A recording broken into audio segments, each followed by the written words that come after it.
Dia menerima pekerjaan Tuhan yang Maha Kuasa di akhir zaman dengan gembira menyambut kembalinya Tuhan.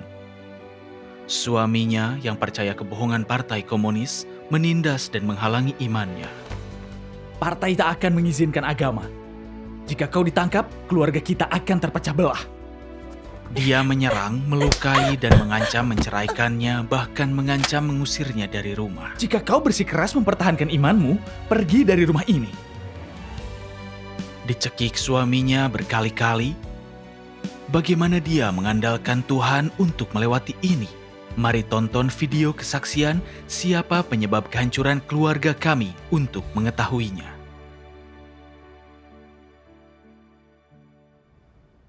Aku dan suamiku dibesarkan di satu desa, dan kami percaya Tuhan Yesus bersama orang tua kami. Setelah menikah, aku membuka klinik. Dia bekerja sebagai reporter TV. Kami punya 2 anak yang menggemaskan dan kehidupan keluarga yang damai dan bahagia. Di akhir 2008, aku dan ibu mertua menerima pekerjaan Tuhan yang Maha Kuasa di akhir zaman. Suamiku tidak, dia sibuk dengan karirnya, tapi mendukung imanku. Dengan berkumpul dan membaca firman Tuhan yang Maha Kuasa, aku tahu Juru Selamat telah datang mengungkapkan kebenaran demi menyelamatkan manusia. Pekerjaan Tuhan akan segera berakhir.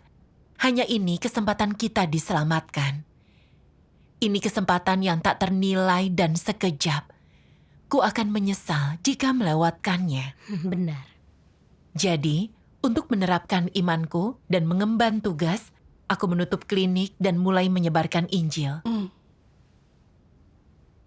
Pada 2010, demi menekan dan menghapus keyakinan agama, PKT menggunakan berbagai jenis media untuk memfitnah gereja Tuhan yang Maha Kuasa. Mereka menangkap orang Kristen.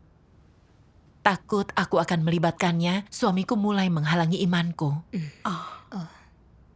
Suatu hari dia berkata, partai tak akan mengizinkan agama dan bilang orang percaya meninggalkan keluarganya. Lepaskan imanmu. Jika kau ditangkap, keluarga kita akan terpecah belah. Bukankah sama saja jika kita pergi ke gereja seperti dulu? Aku berkata, apa kau pernah melihatku meninggalkan keluarga kita? Ini kebohongan yang dibuat partai untuk menindas gereja Tuhan yang Maha Kuasa. Iya. Bagaimana kau bisa percaya kebohongan itu? Tuhan telah kembali dan melakukan pekerjaan baru. Orang yang terus pergi ke gereja tua itu tak akan mendapat kebenaran meski mengikuti hingga akhir. Aku yakin Tuhan yang Maha Kuasa itu Tuhan Yesus yang kembali, dan aku mengikuti jejaknya. Aku tak akan meninggalkan jalan benar. Melihatku begitu teguh, dia memperingatkanku. Apapun itu, kau harus meninggalkan imanmu dan tak boleh ke pertemuan. Setelahnya, aku bangun pagi sembunyi hanya untuk membaca firman Tuhan dan membagikan Injil dengan keluarga tanpa dia tahu. Suatu malam pada 2012, usai pertemuan kulihat suamiku duduk di pintu ke gudang bawah. Saat melihatku masuk, dia mengimpitku ke tanah dan memukul. Aku berusaha membebaskan diri dan berlari ke atas. Tapi dia mengejarku lalu menamparku dan berkata dengan kejam, "Kau tak boleh lagi ikut pertemuan." Penglihatanku berkunang-kunang dan mulutku berdarah. Itu sungguh kejam. Benar. Ini pertama kalinya dia memukulku setelah 10 tahun menikah. Tak pernah kubayangkan dia akan memukulku hanya karena imanku. Aku merasa lemah dan takut saat itu. Kupikir, haruskah aku berhenti berkumpul dan bertugas sejenak? Seandainya dia memukulku lagi. Ku tahu keadaanku sedang tidak baik. Aku pun berdoa, meminta iman dan kekuatan kepada Tuhan. Lalu, aku teringat firman Tuhan ini.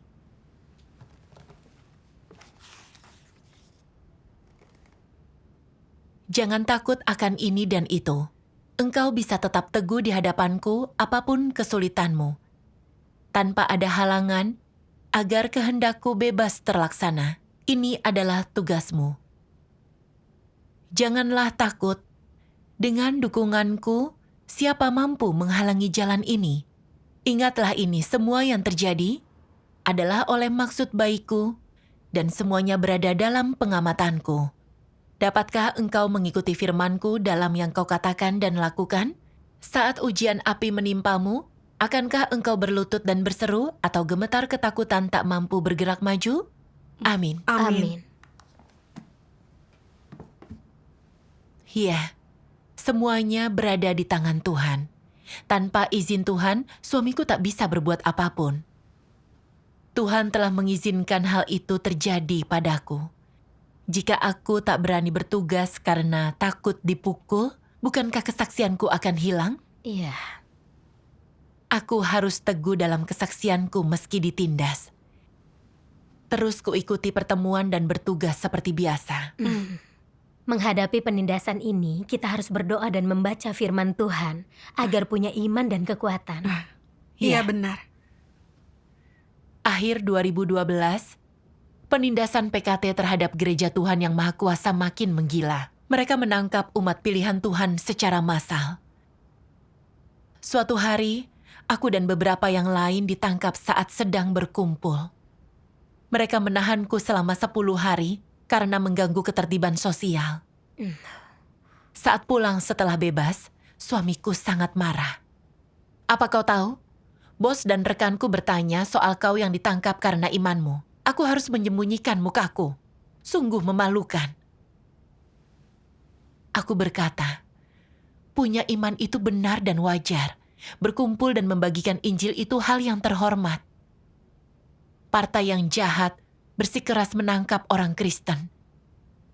Jalan benar dianiaya selama ribuan tahun. Mereka yang berada di jalan ini dianiaya iblis. Orang kudus dari berbagai zaman ditangkap karena membagikan Injil dan bersaksi tentang Tuhan. Iya. Dia menjawab dengan marah. Biarku perjelas. Jika kau berhenti percaya, hidup kita akan baik. Jika tidak, kita akan bercerai. Aku tak akan menghalangi kebebasanmu untuk memilih. Mengancam menceraikanku agar aku melepaskan imanku, membuatku marah dan putus asa. Tak pernah terpikirkan dia akan membuang pernikahan ini karena penindasan Partai Komunis. Jika bercerai, anak-anak kami akan tersakiti. Aku tak ingin bercerai, tapi aku lebih tak ingin mengkhianati Tuhan dan tak diselamatkan. Aku tak tahu cara melewati situasi ini. Aku berdoa, meminta Tuhan membimbingku. Aku teringat kutipan firman-Nya ini.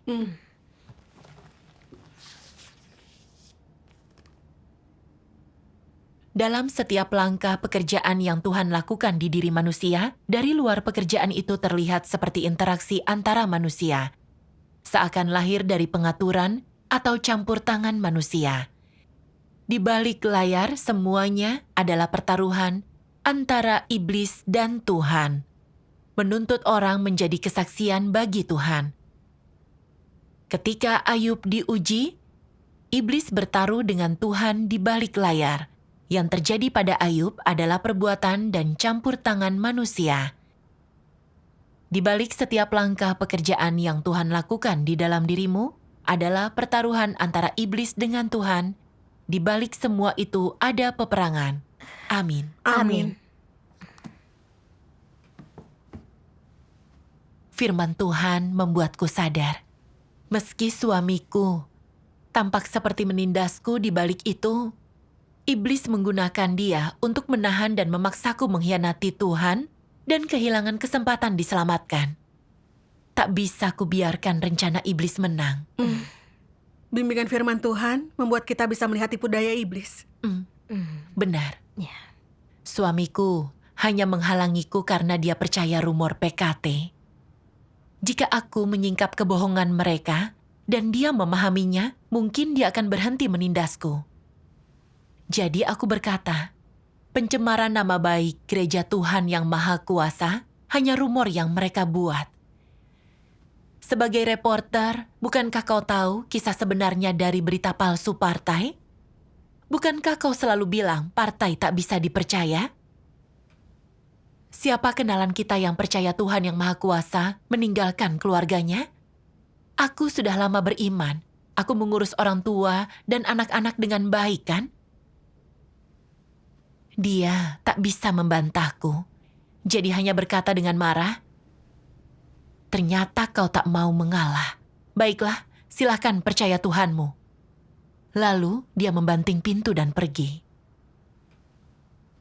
Setelah itu, yang tak kuduga, dia mengajukan gugatan cerai ke pengadilan. Hakim menyuruh kami berunding. Dia mengambil kartu gaji dan kartu bangku dan selalu di rumah untuk mengawasiku. Jadi aku tak bisa ikut pertemuan atau bertugas. Suatu hari, kepala desa menelepon dan berkata, polisi telah memberitahu komite desa memastikan agar aku tak mengikuti imanku dan agar suamiku terus mengawasiku. Kalau tidak, jika aku ditangkap, mereka akan terkena imbasnya. Mendengar ini, suamiku makin menindasku. Suatu kali, aku dan ibu mertua diam-diam mempersekutukan firman Tuhan. Tapi suamiku mendengar, lalu masuk dan berteriak, "Kau masih percaya? Kau hanya pikirkan dirimu. Kau tak pikirkan aku dan anak kita. Jika kau ditangkap, kami akan terkena imbasnya." Lalu dia memukulku. Saking takutnya, anak-anak bersembunyi di kamar tidur tidak berani keluar. Dan ibu mertuaku menangis sedih. Aku sangat marah saat itu. Hanya karena imanku, PKT mengintimidasi keluargaku untuk menghalangi jalanku, yang membuat takut ibu mertua dan anak-anakku. Kami bukan lagi keluarga yang bahagia. Aku sangat sedih, hatiku hancur. Semua itu perbuatan partai. Benar. Suamiku selalu menggunakan imanku untuk bertengkar. Aku tak bisa berkumpul atau bertugas. Aku baru bisa membaca firman saat dia pergi. Aku merindukan hari-hari saat bisa berkumpul dengan saudara-saudari dan bertugas.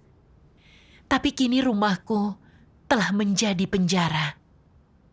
Aku telah menoleransi teguran suamiku setiap hari selama 2 bulan.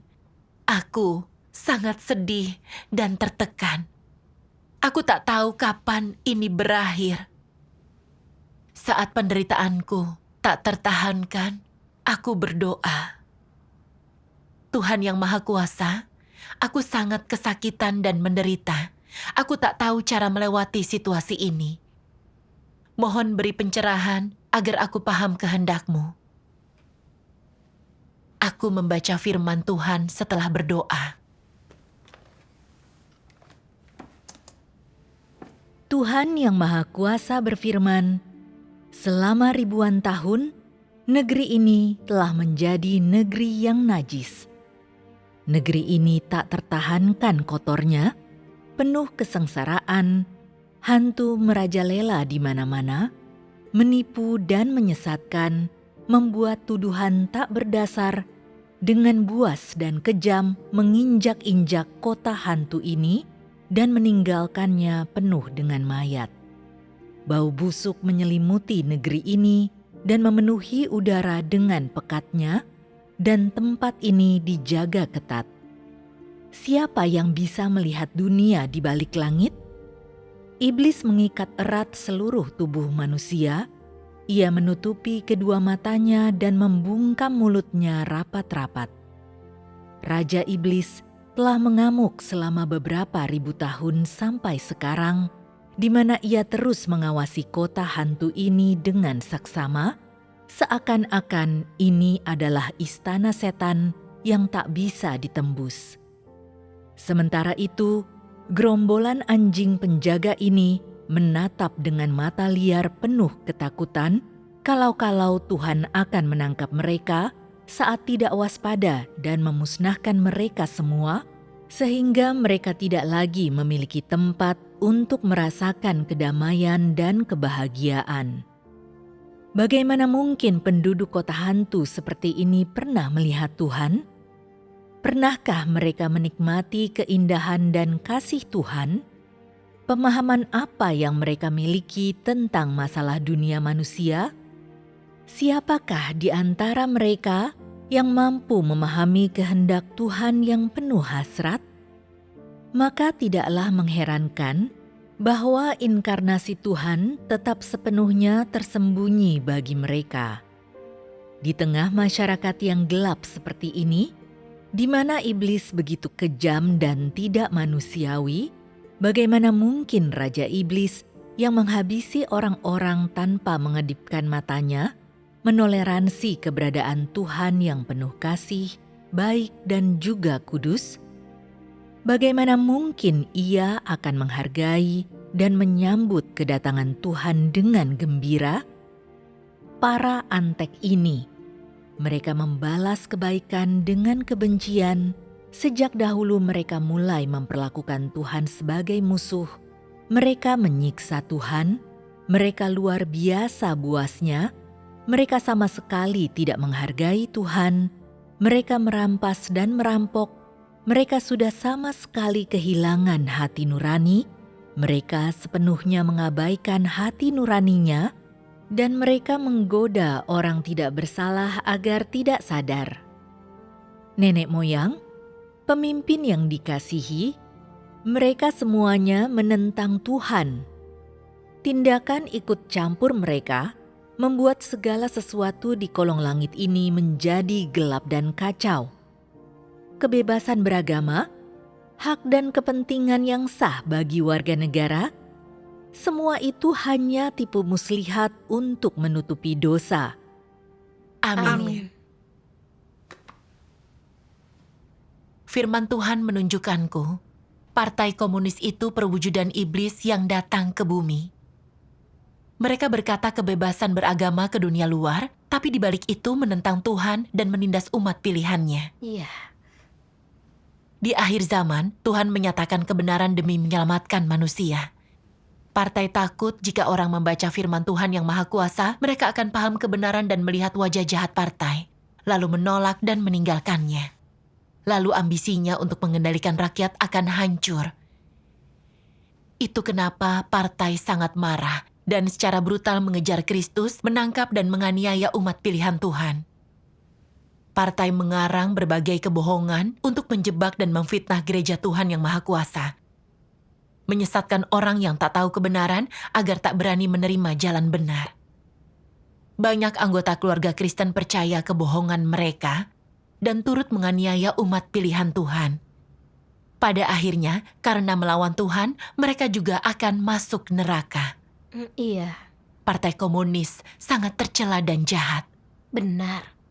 Jika kita tidak menderita penindasan ini, jika firman Tuhan tak menyingkap partai, esensi anti Tuhan, kita juga akan disesatkan dan ditipu. Iya. Makin kupikirkan, makin aku sadar. PKT itu iblis yang membenci Tuhan dan merusak manusia. Musuh bebuyutan Tuhan. Aku sangat membencinya. Aku pun bersumpah meninggalkan dan menolaknya dan mengikuti Tuhan hingga akhir. Kubaca kutipan firman Tuhan ini. Boleh kubacakan? Silakan. Kutipan ini.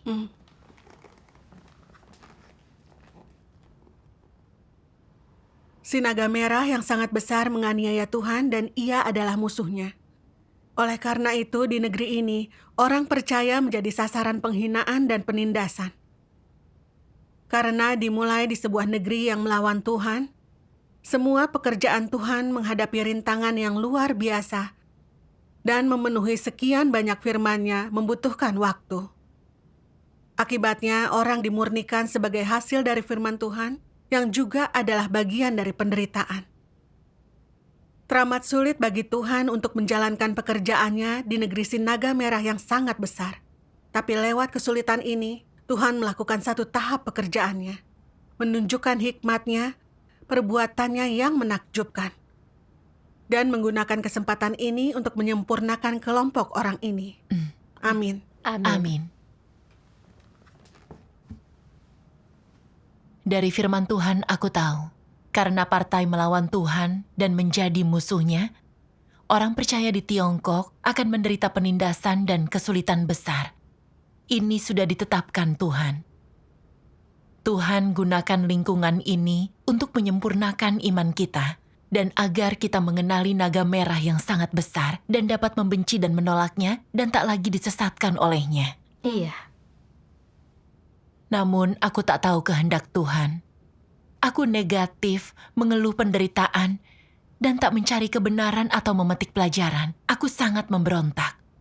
Tuhan begitu tinggi, tapi menanggung rasa sakit dan penghinaan hanya demi menyelamatkan manusia yang rusak. Dia telah menjadi daging di antara kita untuk bekerja, terus menanggung pengejaran dan penganiayaan PKT yang jahat dan kutukan dunia keagamaan. Namun, Tuhan tak pernah menyerah menyelamatkan manusia. Dia terus menyatakan kebenaran menyirami kita. Tuhan telah menanggung rasa sakit demi keselamatan kita. Benar. Aku menderita sedikit demi mengikuti Tuhan dan mengejar keselamatan. Hatiku kurang beriman dan taat kepada Tuhan. Tingkat pertumbuhanku sungguh rendah. Aku menyesal dan merasa bersalah. Dan aku memutuskan, tak peduli perlakuan suamiku, aku tak akan menyerah pada kelemahan daging. Tapi aku akan mengandalkan Tuhan dan tak menyerah kepada iblis. Lalu, meski suamiku masih menindas dan menghalangiku, ku bersandar pada Tuhan. Dan rasa sakitku berkurang berkat bimbingan firman Tuhan. Syukur kepada Tuhan. Jika kau tak lewati penindasan dan kesengsaraan itu, kau tak bisa memperoleh pemahaman yang nyata. Iya, Iya. Pelajaran ini sungguh kasih Tuhan. benar.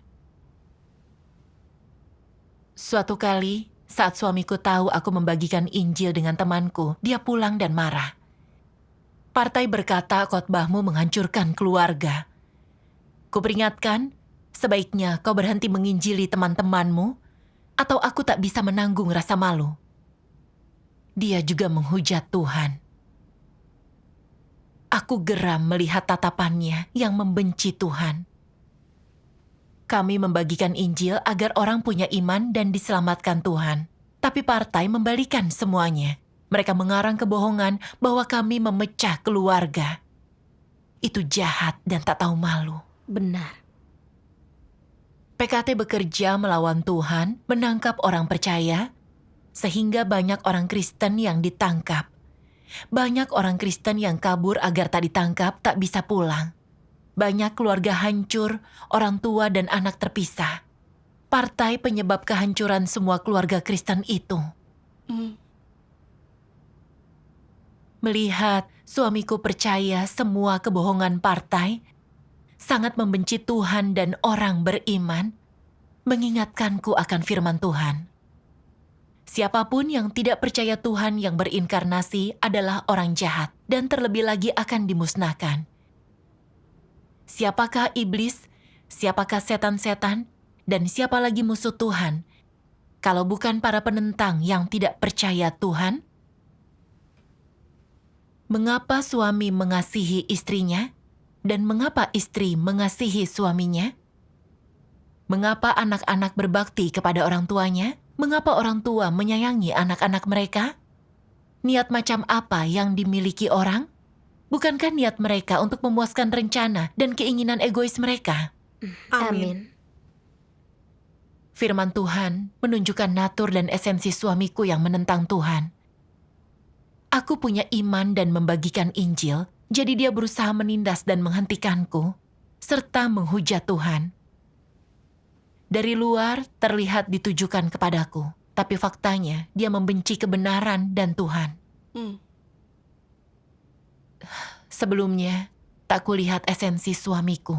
Selama menikah, dia peduli, perhatian, kami selalu sejalan, jadi kupikir dia baik. Tak kubayangkan saat dia melihat imanku ditindas partai dan itu memengaruhi reputasinya. Dia menjadi orang yang berbeda. Mulai memukulku, berusaha keras menjauhkanku dari imanku dan menghujat Tuhan. Itu perwujudan iblis. Awalnya, aku menduga dia hanya disesatkan kebohongan Partai Komunis. Dan jika sudah paham, mungkin dia tak akan terlalu menindas. Kini ku tahu aku salah. Suamiku reporter, pasti tahu informasi kalau partai mengarang berita palsu, tapi tetap percaya kebohongan partai dan menganiaya imanku. Esensinya dia adalah iblis yang benci Tuhan. Ya, Kulihat dengan jelas kebaikan dia kepadaku dulu hanya agar aku melahirkan anak-anaknya dan mengurus keluarga, bukan cinta sejati. Aku ingat firman Tuhan.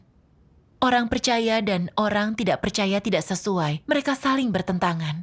Aku orang percaya. Aku mengikuti Tuhan, mengejar kebenaran, dan berada di jalan benar. Suamiku mengikuti Partai Komunis dan berada di jalan melawan Tuhan. Jalan kami tidak sama. Kami hidup bersama tanpa ikatan batin. Sungguh menyakitkan. Setelah jelas, aku membuang semua dugaanku tentang dia. Setelah melihat esensinya, kau tak lagi terkekang. iya. Kita belajar dari pengalaman. Memahami kebenaran bukan hal mudah. Jika tak menderita, sulit mempelajari kebenaran dan dapat wawasan. Benar. Saat itu, kemampuanku baca firman Tuhan terbatas. Dan aku tak bisa ikut pertemuan atau bertugas. Aku sungguh menderita. Selama hari-hari itu, aku berdoa meminta Tuhan memberikan jalan keluar. Lalu suatu malam, suamiku berkata, "Hari ini aku ke Pramal, bertanya soal karirku, dan kapan keadaan berpihak padaku." Aku langsung berkata, "Sebagai orang beriman, kau percaya omongan sampah jahat itu?" Aku kaget saat raut wajahnya berubah, dan dia menonjok perutku. Dia berteriak histeris, "Jika kau bersikeras dengan imanmu, keluar dari rumah ini." Rasanya sakit sekali, seolah organ tubuhku hancur lebur. Aku berbaring di lantai, memegang perutku yang sakit. Aku berpikir, di rumah itu, suamiku tanpa henti menindasku. Aku tak bisa baca firman Tuhan atau ikut pertemuan. Jika terus begini, mustahil bisa mengejar kebenaran dan aku akan hancur. Kini, dia makin kasar dan mengancam akan mengusirku. Aku tak bisa terus menahan siksaan itu. Kuputuskan untuk meninggalkannya, keluar dari penjara rumah, melepaskan diri dari kehidupan neraka. Malam itu, di tempat tidur aku menangis dalam kesedihan. Melihat rumah yang telah kami bangun, memikirkan pernikahan kami yang akan runtuh. Keluarga bahagia yang dihancurkan Partai Komunis. Aku merasa tak berdaya. Terutama memikirkan nasib anak-anak kami. Putri sulung kami bisa mengurus dirinya, tapi yang bungsu baru berusia 4 tahun dan kesehatannya terganggu. Aku telah mencurahkan hatiku mengurusnya. Dia tidak pernah terpisah dariku. Ibu mertuaku juga makin tua.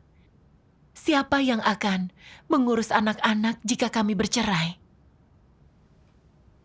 Pikiran ini menyayat hatiku. Aku berdoa, minta pencerahan Tuhan dan bantuan untuk memahami kehendak-Nya.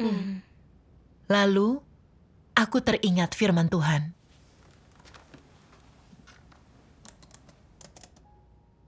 Tuhan Yang Maha Kuasa berfirman, Tuhan menciptakan dunia ini dan menghadirkan manusia, makhluk hidup yang mendapat anugerah kehidupan dari Tuhan ke dunia. Selanjutnya, manusia memiliki orang tua dan kerabat dan tidak sendirian lagi. Sejak pertama kali manusia melihat dunia lahiriah ini, dia telah ditakdirkan untuk berada dalam penentuan Tuhan dari semula. Napas kehidupan dari Tuhanlah yang menyokong setiap makhluk hidup sepanjang masa pertumbuhannya hingga dewasa. Selama proses ini, tak seorang pun merasa bahwa manusia bertumbuh dewasa di bawah pemeliharaan Tuhan. Melainkan, mereka meyakini bahwa manusia bertumbuh dewasa di bawah pemeliharaan yang penuh kasih dari orang tuanya, dan bahwa naluri kehidupannya sendirilah yang mengatur proses pertumbuhannya. Anggapan ini ada karena manusia tidak memahami siapa yang menganugerahkan kehidupannya dan dari mana kehidupan itu berasal, apalagi cara naluri kehidupan menciptakan keajaiban. Manusia hanya tahu bahwa makanan adalah dasar keberlanjutan hidupnya, bahwa kegigihan adalah sumber keberadaannya, dan bahwa keyakinan dalam benaknya adalah modal yang menjadi sandaran kelangsungan hidupnya. Tentang kasih karunia dan perbekalan Tuhan, manusia sama sekali tidak menyadarinya, dan dengan demikian, manusia menyia-nyiakan kehidupan yang dianugerahkan kepadanya oleh Tuhan. Tak seorang pun di antara umat manusia yang dipelihara Tuhan siang dan malam mengambil inisiatif untuk menyembahnya. Tuhan hanya terus membentuk manusia tanpa mengharapkan apapun darinya, sebagaimana yang telah direncanakannya. Dia berbuat demikian dengan harapan bahwa suatu hari manusia akan terjaga dari mimpinya dan tiba-tiba memahami nilai dan makna kehidupan, harga yang Tuhan bayar untuk semua yang telah diberikannya kepada manusia, dan perhatian penuh semangat yang dengannya Tuhan menantikan manusia berbalik kepadanya. Mengapa engkau tidak mempercayakannya ke dalam tanganku? Apakah engkau tidak memiliki iman yang cukup kepadaku? Atau apakah engkau takut aku akan membuat pengaturan yang tidak pantas bagimu? Mengapa engkau selalu mengkhawatirkan keluarga lahiriahmu? Engkau selalu merindukan orang-orang yang engkau kasihi. Apakah aku memiliki posisi khusus di hatimu? Amin. Amin. Firman Tuhan sangat jelas. Nasib kita sepenuhnya ada di tangannya. Anak-anak tumbuh dengan selamat atau tidak, bukan orang tua yang kendalikan. Tapi sudah ditentukan Tuhan. Iya, firman Tuhan menunjukkanku. Dia sumber kehidupan manusia, dan dialah yang mengatur nasib kita. Kesehatan putri bungsuku, permasalahan hidup, dan nasibnya, semua sudah ditentukan Tuhan. Apapun yang Tuhan atur akan jadi yang terbaik dan sesuai. Namun, aku kurang beriman kepada Tuhan. Aku selalu berpikir anak-anak membutuhkanku agar mereka tumbuh sehat. Tak kutempatkan mereka di tangan Tuhan. Aku congkak dan tak tahu apa-apa. Sebagai ibu, jika berada di sisi putriku, aku hanya bisa memberi kehangatan dan makanan yang cukup. Tapi nasibnya tak bisa kukendalikan. Kini, aku harus tunduk pada pengaturan Tuhan dan menyerahkannya kepada Tuhan, melepaskan kekhawatiranku, mengikuti Tuhan, membagikan Injil dan bertugas. Memahami kehendak Tuhan sungguh membebaskanku. Aku dan suamiku mengurus proses perceraian esoknya. Saat petugas tahu perceraian ini karena aku percaya Tuhan, dia menasihatiku.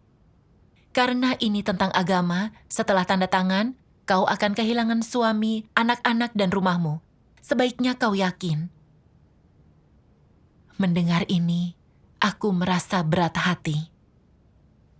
Meski aku telah melihat esensi suamiku yang anti Tuhan dan siap menyerahkan anak-anakku ke tangan Tuhan, pikiran bahwa tanda tanganku berarti aku kehilangan rumah, anak-anak, dan semuanya membuatku ragu.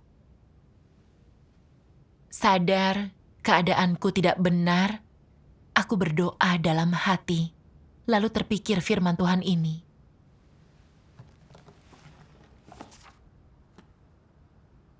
Engkau adalah makhluk ciptaan. Engkau tentu saja harus menyembah Tuhan dan mengejar kehidupan yang bermakna. Jika engkau tak menyembah Tuhan tapi hidup dalam dagingmu yang kotor, engkau hanyalah binatang buas dalam rupa manusia. Engkau adalah manusia, engkau harus mengorbankan dirimu bagi Tuhan dan menanggung penderitaan. Engkau harus senang hati dan tanpa ragu menerima penderitaan yang engkau alami sekarang dan menjalani kehidupan yang bermakna seperti Ayub dan Petrus. Engkau adalah orang yang mengejar jalan yang benar dan yang mencari peningkatan. Engkau orang yang bangkit di negara Sinaga Merah yang sangat besar, mereka yang Tuhan sebut orang benar. Bukankah itu kehidupan yang paling bermakna? Amin. Firman Tuhan langsung mencerahkan. Benar, aku makhluk ciptaan, dan aku wajib menyembah Tuhan.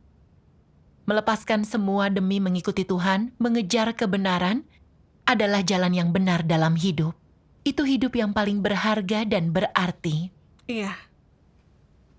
Tuhan bekerja di akhir zaman menyelamatkan manusia. Itu kesempatan yang tak ternilai. Punya nasib baik mendapat keselamatan Tuhan dan rezeki dari firman-Nya adalah anugerah dan rahmat Tuhan. Iya. Pekerjaan Tuhan akan segera berakhir. Aku harus mengesampingkan semua, mengorbankan diri dan bertugas. Jika tidak, kesempatanku diselamatkan hilang dan aku menyesal. Tapi suamiku berpihak ke PKT, berusaha menghalangi dan menindasku, memperlakukanku seperti musuh. Dia memukulku tiap kali aku menyebut kata Tuhan.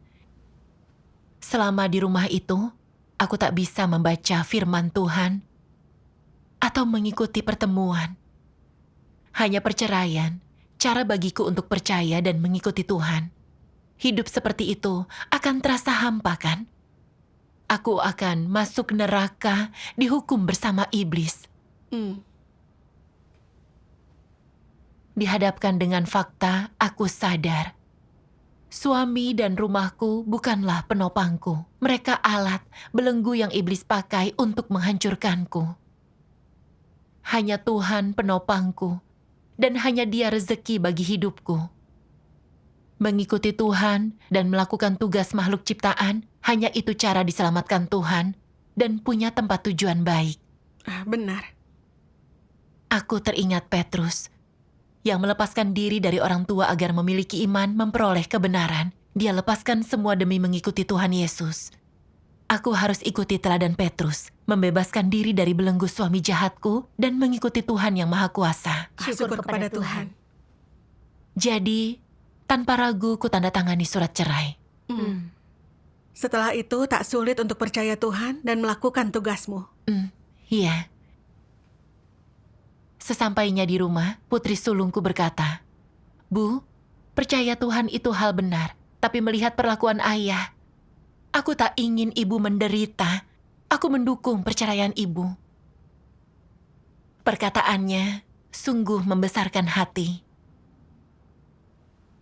Saat teman-temanku tahu perceraianku, hampir 20 dari mereka datang memintaku melepaskan imanku. Aku berkata dengan tegas dan yakin, percaya Tuhan adalah jalan benar. Aku telah mengurus orang tua dan anak-anakku. Tapi dia percaya kebohongan partai dan menghalangi imanku. Dia memukul, membentak, dan memaksaku bercerai. Aku telah hidup tanpa martabat. Tak ada pilihan lain. Keluarga kami hancur karena partai komunis. Mereka tak bisa menanggapi ucapanku. Kutinggalkan rumah dan ikut mereka yang menjalankan tugas. Aku menyebarkan Injil dengan saudara-saudari. Membaca firman Tuhan setiap hari, bersekutu, dan menikmati rezeki firman Tuhan. Aku merasa tenang dan damai. Setelah dianiaya partai komunis dan ditindas oleh suamiku, kulihat wajah jahat partai yang membenci Tuhan dan menghancurkan orang. Itu sungguh perwujudan iblis dan musuh bebuyutan Tuhan. Aku sangat membenci dan menolaknya. Aku juga mengenali esensi anti Tuhan suamiku dan melepaskan diri dari penjara rumah itu. Itu semua keselamatan Tuhan. Iya. Syukur kepada Syukur Tuhan. kepada Tuhan.